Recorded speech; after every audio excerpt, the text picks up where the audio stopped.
श्री गणेशाय नमः। इस वीडियो में आप मार्गशीर्ष शुक्ल पक्ष में पड़ने वाली मोक्षदा एकादशी के व्रत विधि को जानेंगे, महात्म्य को जानेंगे, कथा को जानेंगे।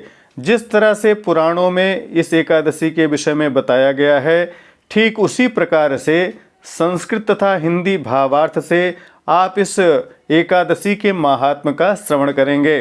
यदि आप हमारे चैनल पर पहली बार उपस्थित हुए हैं तो चैनल को सब्सक्राइब करके नोटिफिकेशन बेल को ऑन कर लें, और यदि आप हमारी यह वीडियो फेसबुक पर देख रहे हैं तो हमारे पेज को लाइक तथा फॉलो करना मत भूलिएगा। ज़रूरतमंदों को इस वीडियो को शेयर करिएगा, क्योंकि इस तरह की प्रामाणिक वीडियो आपको बहुत कम मिलेंगी। वीडियो को लाइक करके कमेंट में ओम नमो भगवते वासुदेवाय जरूर लिखिएगा। कथा को पूरा सुनिएगा। आइए चारों पुरुषार्थ को देने वाली मार्गशीर्ष शुक्ल पक्ष मोक्षदा एकादशी की व्रत विधि, कथा तथा महात्म्य का श्रवण करते हैं। ओम नमो भगवते वासुदेवाय। युधिष्ठिर उवाच वंदे विष्णुं प्रभुं साक्षात् लोकत्रय सुखप्रदं विश्वेशं विश्वकर्तारं पुराणं पुरुषोत्तमं पृच्छामि देवदेवेशो संशयोऽस्ति महान् मम लोकानां तु हितार्थाय पापानां च क्षयाय च मार्गशीर्षे शिते पक्षे किं नामैकादशी भवेत् कीदृशश्च विधिस्तस्या को देवस्तत्र पूज्यते एतदान वक्ष मे स्वामिन् विस्तरेण यथा तथं। श्रीकृष्ण उवाच सम्यक् पृष्टं त्वया राजन् साधुते विपुलं यशः कथयिष्यामि राजेन्द्र हरिवासरमुत्तमम् उत्पन्नां साक्षिते पक्षे द्वादशी मम वल्लभा मार्गशीर्षे समुत्पन्ना मम देहान्नराधिपो मुरासुरवधार्थाय प्रख्याता मम वल्लभा कथिता सा मया चैव त्वदग्रे राजसत्तम पूर्वमेकादशी राजंस्त्रैलोक्ये सचराचरे। युधिष्ठिर बोले, संसार को रचने वाले विश्व के स्वामी पुराण पुरुषोत्तम, तीनों लोकों को सुख देने वाले और साक्षात विष्णु रूप मैं आपकी वंदना करता हूँ। हे देव देवेश, मुझे कुछ संदेह है। इससे संसार के उपकारार्थ और पापों के क्षयार्थ मैं आपसे पूछता हूँ कि अगहन मास के शुक्ल पक्ष की एकादशी का क्या नाम है, उसकी क्या व्रत विधि है और किस देवता की उस दिन पूजा करनी चाहिए। हे स्वामिन, मुझसे विस्तार पूर्वक यथावत वर्णन कीजिए। श्री कृष्ण भगवान बोले, हे राजन, बहुत ही अच्छा आपने प्रश्न किया है। इसी कारण से आपका यश संसार में व्याप्त हो रहा है। हे राजेंद्र, मैं तुमसे हरिवासर अर्थात एकादशी की व्रत कथा को कहूँगा। अगहन के कृष्ण पक्ष की एकादशी उत्पन्ना नाम की थी। वह मुझे अत्यंत प्रिय है। हे राजन, वह मुर नामक असुर के वध के निमित्त मार्गशीर्ष मास में मेरे शरीर से उत्पन्न हुई थी। इससे वह मेरी परम प्रिया है। हे राजाओं में श्रेष्ठ, मैं उसे तुम्हारे सम्मुख तीनों लोकों और चराचर के निमित्त पहले ही कह चुका हूँ। मार्गशीर्षे शिते पक्षे चोत्पत्तिरिति नामतः अतः परम प्रवक्ष्यामि मार्गशीर्षे शितां तथा मोक्षदा नाम्नाति विख्यातां सर्वपापहरां परां देवं दामोदरं तस्यां पूजयेच्च प्रयत्नतः। हे राजन, अगहन मास के कृष्ण पक्ष में यह उत्पन्ना एकादशी उत्पन्न हुई थी, इसलिए इसका नाम उत्पत्ति रखा गया। अब मैं अगहन शुक्ल पक्ष की एकादशी के व्रत विधान को बतलाऊंगा, कथा को बतलाऊंगा। इस एकादशी का नाम मोक्षदा एकादशी है। यह समस्त पापों को हरण करने वाली है। तुलस्या मंजरीभिश्च धूपदीपैर्मनोरमैः शृणु राजेन्द्र वक्ष्यामि कथां पौराणिकीं शुभां यस्या श्रवणमात्रेण वाजपेयफलं भवेत् अधोगतिं गता ये वै पितृमातृसुतादयः अस्या पुण्यप्रभावेण स्वर्गं यान्ति न संशयः एतस्मात् कारणाद् राजन् महिमानं शृणुष्व ततो।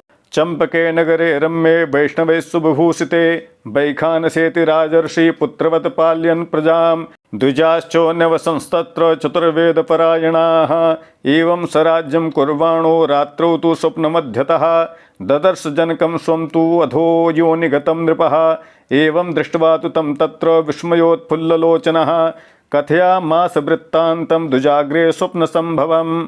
इस एकादशी में सुंदर तुलसी की मंजरी और धूप दीप से दामोदर भगवान का यत्न पूर्वक पूजन करना चाहिए। हे राजेंद्र सुनिए, मैं पुराण की शुभ कथा कहने जा रहा हूँ। इस कथा को सुनने मात्र से वाजपेय यज्ञ के समान फल प्राप्त होता है। जिसके माता पिता अथवा पुत्र अधोगति में हों, वह इसके प्रभाव से निस्संदेह स्वर्ग को जाते हैं। हे राजन, इस कारण इसकी महिमा का श्रवण करिए। एक सुंदर चंपक नगर में जहाँ वैष्णव रहते थे, वहाँ राजाओं में श्रेष्ठ पुत्र के समान प्रजा का पालन करने वाला वैखानस नाम का राजा हुआ। उस नगर में चारों वेदों को जानने वाले ब्राह्मण निवास करते थे और राजा राज्य करता रहा। एक दिन वह राजा रात्रि में स्वप्न में अपने पिता को नरक में देखकर आश्चर्ययुक्त होकर जल से भरे हुए नेत्रों से ब्राह्मणों के आगे अपने स्वप्न का वृत्तांत कहने लगा।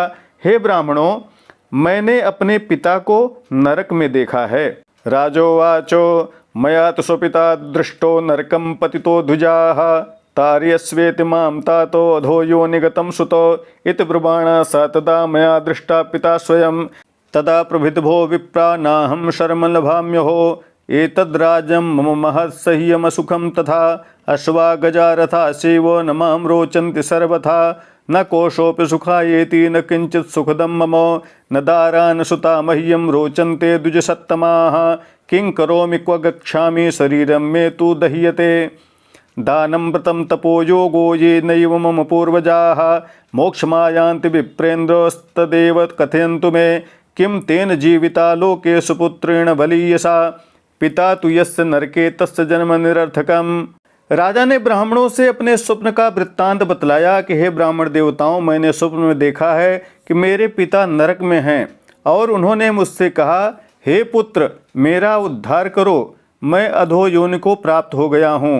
हे ब्राह्मण देवताओं, जब से पिता को इस प्रकार कहते हुए मैंने देखा है, तब से मुझे सुख नहीं है। यह मेरा विशाल राज्य और सुख मेरे को असह्य हो रहा है। घोड़े, हाथी, रथ ये सब मेरे को अच्छे नहीं लगते हैं। कोष से भी सुख नहीं है, इसलिए कुछ भी सुखद मुझे नहीं प्रतीत हो रहा है। हे श्रेष्ठ ब्राह्मण देवताओं, स्त्री तथा पुत्र कोई अच्छे नहीं लग रहे हैं। मैं क्या करूं, कहाँ जाऊं? मेरा शरीर जल रहा है। हे विप्रों, दान, व्रत, योग आदि कोई ऐसा उपाय बतलाओ जिससे मेरे पूर्वज मोक्ष को प्राप्त हो जाएं। जिसका पिता नरक में पड़ा है, उस बलवान पुत्र के जीवन से क्या लाभ? उसका जन्म ही व्यर्थ है। ब्राह्मणा ऊचुः पर्वतस्य मुने रत्रो आश्रमो निकटे नृपो गम्यतां राजशार्दूलो भूतं भव्यं विजानतः। तब ब्राह्मणों ने कहा, हे राजन, यहाँ से समीप ही पर्वत मुनि का आश्रम है। हे राजसिंह, वह भूत भविष्य सब कुछ जानते हैं, आप वहीं पर जाइए।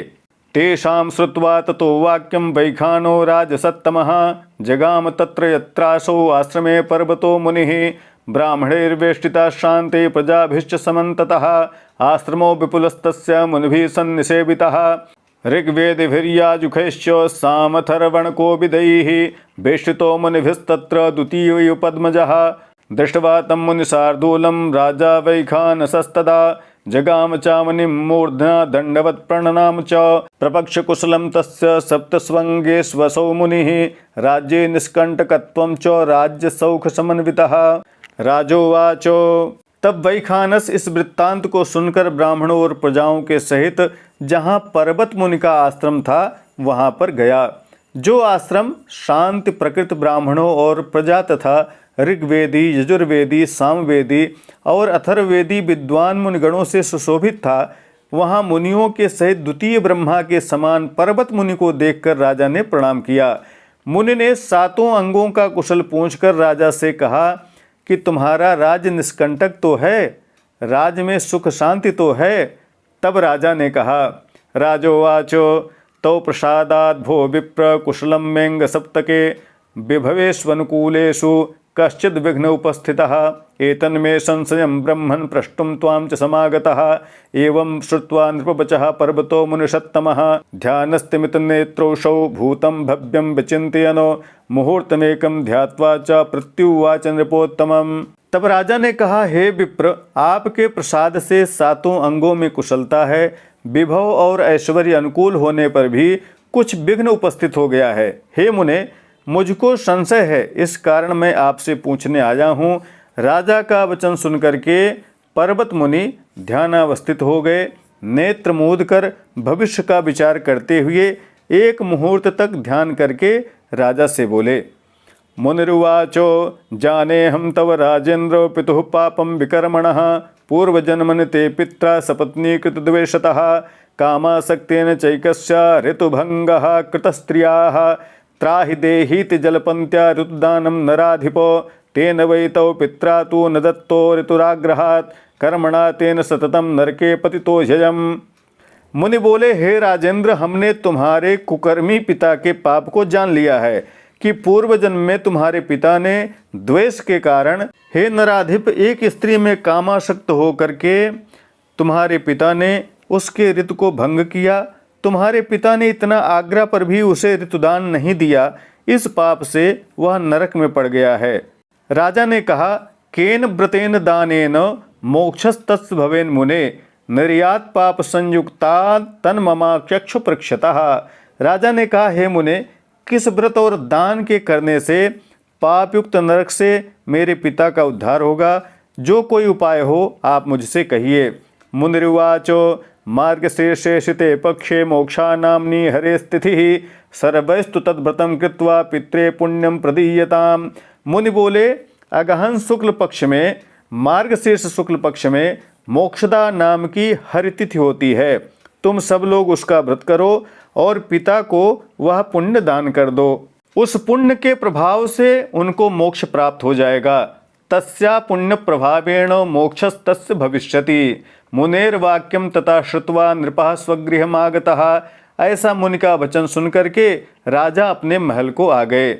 आग्रहायण कीम शुक्ला प्राप्ता भरत सत्तमो अंतापुरचरे सर्वे पुत्रे दारिस्तथा नृपः व्रतं कृत्वा विधानेन पुण्यं दत्त्वा नृपाय ततो तस्मिन् दत्ते महापुण्ये पुष्पवृष्टिरभूत् दिवः वैखानस पिता तेन गतः स्वर्गं स्तुतो गणैः राजानमन्तरिक्षाच्च शुद्धां गिरिमभाषत स्वस्तस्तु ते पुत्रसदेतुक्त्वा सत्र दिवं गतः एवं यः कुरुते राजन् मोक्षदैकादशीमिमां तस्य पापं क्षयं याति मृतो मोक्षमुवाप्नुयात् नातः परतरा काचिन् मोक्षदा विमला शुभा पुण्य संख्यां तु तेषां वै न जाने हम तु यही कृताः चिंतामणि समाह्येषा स्वर्ग मोक्ष प्रदायिनी। इस तरह से मुनि के वचन को जानकर राजा अपने महल को आ गए। हे भरत कुल में उत्पन्न श्रेष्ठ युधिष्ठिर, जब राजा को अगहन की एकादशी अर्थात मार्गशीर्ष की एकादशी प्राप्त हुई, तब राजा ने स्त्री पुत्र सेवक और संपूर्ण रनिवास के सहित विधिवत व्रत करके उसका पुण्य अपने पिता को दान कर दिया। उस पुण्य के देने से आकाश से पृथ्वी पर पुष्पवृष्टि होने लगी। उस पुण्य से वैखानस का पिता देवदूतों से प्रशंसित होता हुआ स्वर्ग को चला गया और आकाश से राजा वैखानस को स्पष्ट शब्दों में कहा कि हे पुत्र, सदा तुम्हारा कल्याण हो। यह कहने के बाद वह स्वर्ग को चला गया। हे राजन, इस प्रकार जो कोई मोक्षदा नामक इस एकादशी का व्रत करता है, उसके समस्त पाप नष्ट हो जाते हैं और अंत में वह मोक्ष को प्राप्त करता है। इससे बड़ी मोक्षदात्री, निर्मल और शुभ एकादशी कोई नहीं है। जिन लोगों ने इसका व्रत किया है उनके पुण्य की संख्या हम नहीं जानते। स्वर्ग और मोक्ष प्रदान करने में यह चिंतामणि के समान है। बोलिए श्री कृष्णचंद्र भगवान की जय। इस तरह से आपने इस मार्गशीर्ष शुक्ल पक्ष में पड़ने वाली मोक्षदा एकादशी के महात्म्य को सुना। एकादशी व्रत करने की जो विधि है, जो नियम है, वह सभी एकादशियों में समान रूप से एक ही है। सभी एकादशियों का नाम अलग है, नाम के अनुरूप ही उसका गुण है। आगे जल्दी ही पौष महीने में पड़ने वाली एकादशियों के महात्म्य को भी लेकर के हम उपस्थित होंगे। सभी एकादशियों के व्रत महात्म्य को इसी तरह से शास्त्रीय ढंग से मैं अपने चैनल पर ला रहा हूं, तो आप सब हमारे साथ बने रहिए। प्रामाणिक व्रत पर्व त्योहार, ज्योतिष, वास्तु तथा ग्रह बाधा निवारण संबंधी जानकारियों के लिए बने रहें हमारे साथ। नमस्कार। जय विश्वनाथ।